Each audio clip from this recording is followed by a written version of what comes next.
Hi guys, this is Matt Granger, that Nikon guy for mattgranger.com, in glorious full HD with a jazz musician behind me. Fabulous. This is an impromptu review. We hadn't planned it, so I don't have all the facts and figures to hand, which I'm sure people will complain about. Yeah, just a little traveling band, why not? Get a shot of them. Hi guys, so how funny is this? I was just editing the footage and found that my videographer must have forgot to hit record on one of the scenes, so my intro disappeared. So, we're on the train station as I do my edit.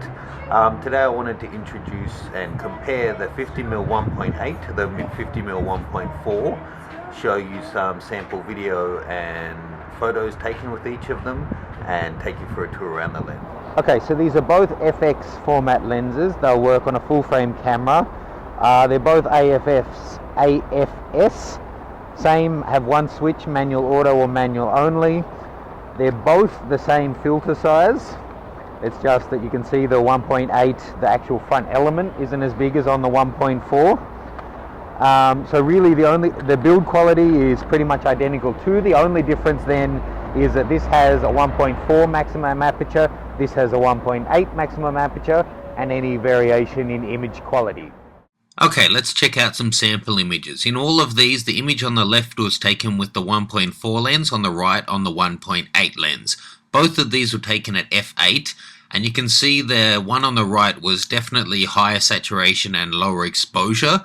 I don't know that I changed any settings. I may have slightly because that carries across through all of the images.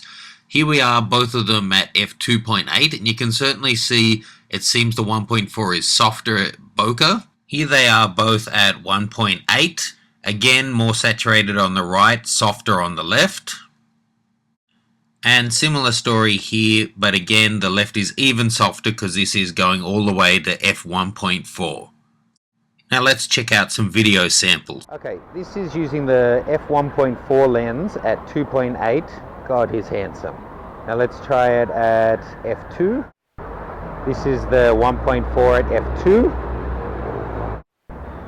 This is the 1.4 lens at 1.8, and I have to be really careful not to throw him out of focus here. This is 1.4 at 1.4. Now I'm just going to reach forward about 2 inches and see if he goes out of focus. Okay, this is the 1.8 lens at 2.8. Here's the 1.8 lens at f2.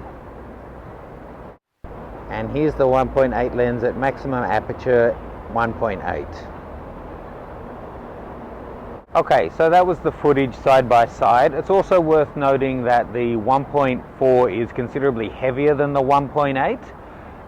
You really do notice it on a light body like the 5100. Using the lenses, I didn't notice much of a difference at all between how quickly they focused.